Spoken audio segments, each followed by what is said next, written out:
आप सभी को पता होगा कि हाल ही में हाई कोर्ट ने धर्म परिवर्तन को लेकर के एक टिप्पणी की थी और टिप्पणी करते हुए कहा था कि यदि इसी प्रकार से धर्म परिवर्तन होता रहा तो एक दिन जो बहुसंख्यक आबादी है वो अल्पसंख्यक बन जाएगी। सुप्रीम कोर्ट ने इस जो स्टेटमेंट है इसको हटा दिया है और इसको करेक्ट करते हुए बोला है कि आप हाईकोर्ट को आदेश दिया कि आप इस प्रकार से कोई भी टिप्पणी नहीं कर सकते हो कि देश की आबादी जो बहुसंख्यक है एक दिन अल्पसंख्यक बन जाएगी यदि इसी तरीके से धर्म परिवर्तन होता रहा, क्योंकि ये एक तरीके का कैसा मुद्दा हो जाएगा कि किसी धर्म को सपोर्ट करना, किसी रिलीजन को सपोर्ट करना या फिर आप किसी पॉलिटिकल पार्टी से बहुत ज्यादा इन्फ्लुएंस हो। तो हमें कोई भी स्टेटमेंट ऐसे नहीं देना है और इन सारी चीजों से दूर रहना है। हमें सिर्फ अपना जजमेंट सुनाना है जो सही है और गलत है, ना कि हमें किसी धर्म या फिर किसी जाति का प्रमोशन करना है, क्योंकि हम न्यायपालिका है और हमारा ये धर्म है कि हमें सिर्फ न्याय देना है, ना कि हमें किसी धर्म, जाति या फिर समुदाय या फिर हिंदू मुस्लिम इनका सपोर्ट करना है।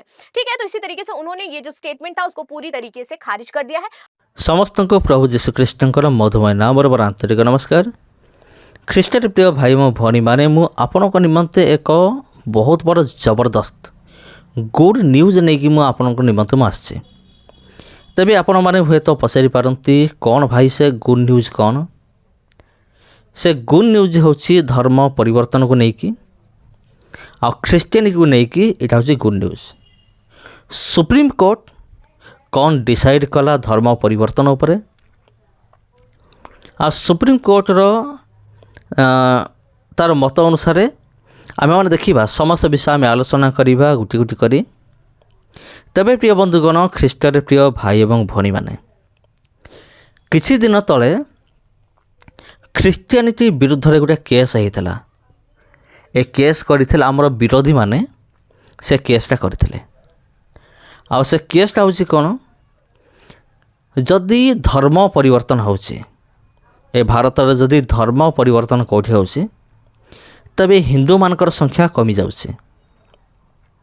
आ हिंदू मानकर जो संख्या ता कम हो जाउछि बोली गोटे अभियोग होता। आउ ख्रीस्टियन मानकर संख्या हो अन्य धर्मर मान संख्या गुड़िक बढ़ी बढ़ी चली। ये जो केस है ख्रीस्टियानिटी को लेकिन आओ किंतु यही दाबी को माने जो केस है जो अभियोग है ताकू संपूर्ण भाव में सुप्रीम कोर्ट प्रत्याख्यान करदेला, पूरा मना करदेला। कहले यहीटा हूँ सबुठ भूल विषय, भूल कथा जे धर्म परिवर्तन हेले कौन से रूप में हिंदू मानकर संख्या कमी जाए ना।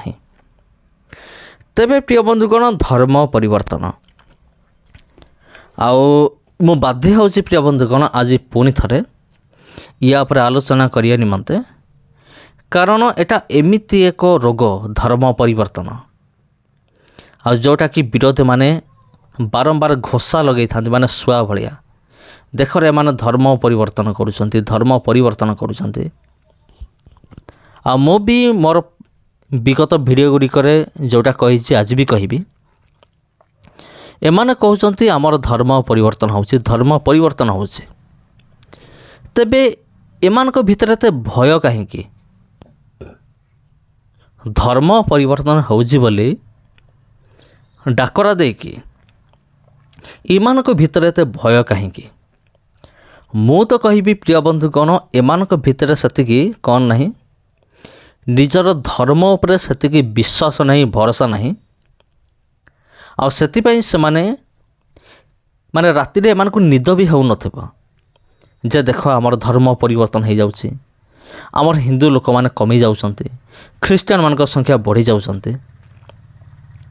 किसी दिन पूर्वरु जने मते एमती धर्म परिवर्तन कमेंट करथिले। मु तांको जवाब देइथिली।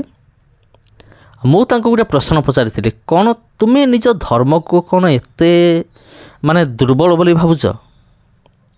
जो सनातन धर्म को तुम विश्वास करुच ताकू कौन तुम्हें एते दुर्बल बोली भावुच जे राति तुमको निद हो नहीं?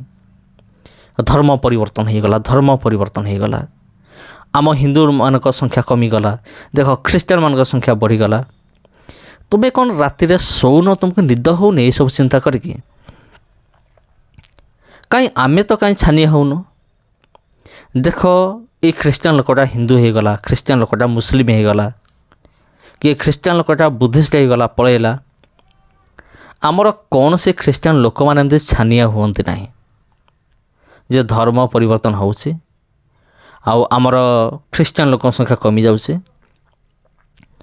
ତେବେ ପ୍ରିୟ ବନ୍ଧୁଗଣ, ଯଦି ବିରୋଧୀମାନେ ଦାବି କରିବେ ଯେ ହଁ ଆମର ଲୋକମାନଙ୍କର ଧର୍ମ ପରିବର୍ତ୍ତନ ହେଉଛି, ଆମ ହିନ୍ଦୁ ଲୋକମାନେ ଖ୍ରୀଷ୍ଟିଆନ ହେଉଛନ୍ତି, ତେବେ ଆମେ ବି ଆମ ପଟୁ ଦାବି କରିପାରିବୁ ଯେ ଆମର ଖ୍ରୀଷ୍ଟିଆନ ଲୋକମାନଙ୍କ ସଂଖ୍ୟା କମିଯାଉଛି, ସେମାନେ ପୁଣି ହିନ୍ଦୁ ହେଉଛନ୍ତି।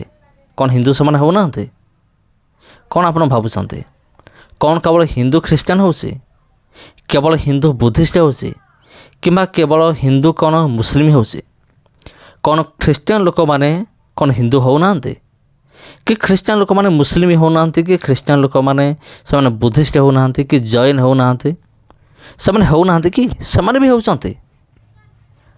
ଆଉ ବିଗତ ଦିନରେ ଆମେ ଦେଖୁଛୁ ଆମେରିକାରେ ଏକ ବହୁତ ବଡ଼ ଧର୍ମ ପରିବର୍ତ୍ତନ ହେଲା। ଏତେ ବଡ଼ ଧର୍ମ ପରିବର୍ତ୍ତନ ଯଦି ଆମର ଇଣ୍ଡିଆରେ ହେଇଥାନ୍ତା ନାହିଁ କି, ତେବେ କେତେ ଯେ ରକ୍ତପାତ ହେଇଥାନ୍ତା, କେତେ ଯେ ଗଣ୍ଡଗୋଳ ହେଇଥାନ୍ତା, ମାନେ କେତେ କ'ଣ ହେଇଥାନ୍ତା ତାର କୌଣସି ହିସାବ ନାହିଁ। ଆପଣ ପଚାରିବେ, ଆରେ ଭାଇ ଏମିତି କ'ଣ ହେଇଗଲା ଆମେରିକାରେ? ତେବେ ପ୍ରିୟ ବନ୍ଧୁଗଣ, ଆପଣ ମନେ ରଖନ୍ତୁ, ଆମେରିକାରେ 7ଟି ଚର୍ଚ୍ଚ ମନ୍ଦିର ହେଇଗଲା। ଆପଣ ଜାଣିଛନ୍ତି 7ଟି ଚର୍ଚ୍ଚ ମନ୍ଦିର ହେଇଗଲା। ଯେତେବେଳେ 7ଟି ଚର୍ଚ୍ଚ ମନ୍ଦିର ହେଇଗଲା, 7ଟି ମନ୍ଦିରର ପୂଜାରୀ ଆଉ ସେଇଠି କର୍ମ କରୁଥିବା ଲୋକମାନେ ସମସ୍ତେ ହିନ୍ଦୁ ହେଇଗଲେ। ସେତେବେଳେ ଆମେରିକା ସରକାର କିଛି କହିଲେ ନାହିଁ, ବରଂ ଆମେରିକା ସରକାର କ'ଣ କଲେ? ସପୋର୍ଟ କଲେ। ଆଉ ତୁମ ଇଚ୍ଛା, ତୁମେ ଚାହିଁଲେ ହିନ୍ଦୁ ତୁମେ ହେଇପାରିବ। ଆଉ କେହି ସେଠି ବିରୋଧ କଲେନି, ଜଣେ ବି ଖ୍ରୀଷ୍ଟିଆନ ବିରୋଧ କଲେନି। ମାନେ ଆମେରିକା ହେଉଛି ଏକ ମାନେ ଖ୍ରୀଷ୍ଟିଆନ ଦେଶ, ଖ୍ରୀଷ୍ଟିଆନ ପ୍ରଧାନ ଦେଶ। ଏକ ଖ୍ରୀଷ୍ଟିଆନ ପ୍ରଧାନ ଦେଶ ହେଇକି ମଧ୍ୟ ସେମାନେ ବିରୋଧ କଲେ ନାହିଁ ଯେ ତୁମେ କାହିଁକି ହିନ୍ଦୁ ହେଇଗଲ, ଏଇ ଚର୍ଚ୍ଚ 7ଟା ଚର୍ଚ୍ଚ କାହିଁକି ମନ୍ଦିର ହେଇଗଲା, ସେମାନେ ବିରୋଧ କଲେନି। କିନ୍ତୁ ମୁଁ କ'ଣ କହିଲି ଆପଣଙ୍କୁ, ଏଇ ଘଟଣା ଯଦି ଆମର ଇଣ୍ଡିଆରେ ହେଇଥାନ୍ତା କ'ଣ ହେଇଥାନ୍ତା? ତା'ର ଉଲ୍ଟା ହେଇଥାନ୍ତା। ଧରାଯାଉ ଆମ ଭାରତରେ 7ଟି ମନ୍ଦିର ଚର୍ଚ୍ଚ ହେଇଯାଇଥାନ୍ତା, ତା ପୁଣି 2 ବର୍ଷ ଭିତରେ। ଆଉ କ'ଣ ହେଇଥାନ୍ତା? ମନ୍ଦିର ଭିତରେ ଥିବା ସମସ୍ତ ପୂଜାରୀ, ସମସ୍ତ କାର୍ଯ୍ୟକର୍ତ୍ତାମାନେ ସମସ୍ତେ ଖ୍ରୀଷ୍ଟିଆନ ହେଇଯାଇଥାନ୍ତେ। ତାହେଲେ କ'ଣ ହେଇଥାନ୍ତା ଜାଣିଛନ୍ତି? ମୁଁ ଯେଉଁଟା ଟିକେ ପୂର୍ବରୁ କହିଲି ସେଇଟା ହେଇଥାନ୍ତା। ହତ୍ୟା ହେଇଥାନ୍ତା, ରକ୍ତପାତ ହେଇଥାନ୍ତା, ଦଙ୍ଗା ହେଇଥାନ୍ତା। ଆଉ ଏଇ ଯେଉଁ ଖ୍ରୀଷ୍ଟିଆନ ବିରୋଧୀମାନେ ଯେତେ ଅଛନ୍ତି, ଯେଉଁମାନଙ୍କୁ ନିଜ ଧର୍ମକୁ ନେଇକି ରାତିରେ ନିଦ ନାହିଁ, ଆଉ ସେମାନେ କେତେ ଯେ ଚର୍ଚ୍ଚକୁ ଜଳେଇଥାନ୍ତେ, କେତେ ଯେ ଖ୍ରୀଷ୍ଟିଆନ ଲୋକମାନଙ୍କୁ ହତ୍ୟା କରିଥାନ୍ତେ, ତା'ର କୌଣସି ହିସାବ ନାହିଁ। ତେବେ ଏମାନଙ୍କର ଭାଗ୍ୟ ଭଲ ପ୍ରିୟ ବନ୍ଧୁଗଣ, ଆମର ପ୍ରଭୁ ଯୀଶୁଖ୍ରୀଷ୍ଟ ଆମକୁ କ୍ଷମା କରିବା ଶିଖେଇଛନ୍ତି, ଶାନ୍ତି ଶିଖେଇଛନ୍ତି। ଶାନ୍ତି, ମୈତ୍ରୀ, କ୍ଷମା କରିବା, ଶତ୍ରୁକୁ ପ୍ରେମ କରିବା, ଏ ସମସ୍ତ ବିଷୟ ପ୍ରଭୁ ଯୀଶୁଖ୍ରୀଷ୍ଟ ଶିଖେଇଥାନ୍ତି, ଶିଖେଇକି ଯାଇଛନ୍ତି। ଆଉ ଯଦି ପ୍ରଭୁ ଯୀଶୁଖ୍ରୀଷ୍ଟ ଯଦି ଶିଖେଇକି ଯାଇଥାନ୍ତେ, ଏଇଟା ତ ଶିଖେଇ ନାହାନ୍ତି। ଧର ଗୋଟେ ମୁଁ ଏକ୍ଜାମ୍ପଲ୍ ନେଉଛି, ଯଦି ପ୍ରଭୁ ଯୀଶୁଖ୍ରୀଷ୍ଟ ଶିଖେଇକି ଯାଇଥାନ୍ତେ ଯେ ଖ୍ରୀଷ୍ଟିଆନ ଲୋକମାନେ, ମୋର ଲୋକମାନେ, ଯେତେବେଳେ ବିରୋଧୀମାନେ ତୁମ ପାଖକୁ ଆସୁଛନ୍ତି, ତୁମେ ବି ସେମାନଙ୍କୁ ଆକ୍ରମଣ କର, ପାଖରେ ଗୋଟେ ଗୋଟେ ହତିଆର ରଖ, ତେବେ କ'ଣ ହେଇଥାନ୍ତା ଜାଣିଛନ୍ତି? ଏଇ ବିରୋଧୀମାନଙ୍କର ବେଣ୍ଡ ବାଜି ଯାଇଥାନ୍ତା। ଆଉ ଖ୍ରୀଷ୍ଟିଆନ ଲୋକମାନେ ଗୋଡ଼େଇ ଗୋଡ଼େଇ ହାଣିଥାନ୍ତେ ଏମିତି ଖ୍ରୀଷ୍ଟିଆନ ବିରୋଧୀମାନଙ୍କୁ। କିନ୍ତୁ ସେମିତି ନାହିଁ, ପ୍ରଭୁ ଯୀଶୁଖ୍ରୀଷ୍ଟ ସେମିତି ଶିଖେଇ ନାହାନ୍ତି। ତେବେ ପ୍ରିୟ ବନ୍ଧୁଗଣ, ଧର୍ମ ପରିବର୍ତ୍ତନ, ଯାହା ହେଉ ଏଇଟା ଏକ ବହୁତ ଭଲ ଖବର ଅଟେ। ଆଉ ବର୍ତ୍ତମାନ ଯେଉଁ ପରିସ୍ଥିତି ସୃଷ୍ଟି ହେବାକୁ ଯାଉଥିଲା, ସେ ପରିସ୍ଥିତି ଆଉ ସୃଷ୍ଟି ହେବ ନାହିଁ। ସମସ୍ତେ ଶାନ୍ତିରେ ରୁହନ୍ତୁ, ଆମେ ପ୍ରାର୍ଥନା କରୁଛୁ। ନମସ୍କାର ପ୍ରିୟ ବନ୍ଧୁଗଣ, ପୁଣି ଭେଟ ହେବା ଆପଣଙ୍କ ସହିତ ଆଉ ଗୋଟେ ଭିଡ଼ିଓରେ। ନମସ୍କାର।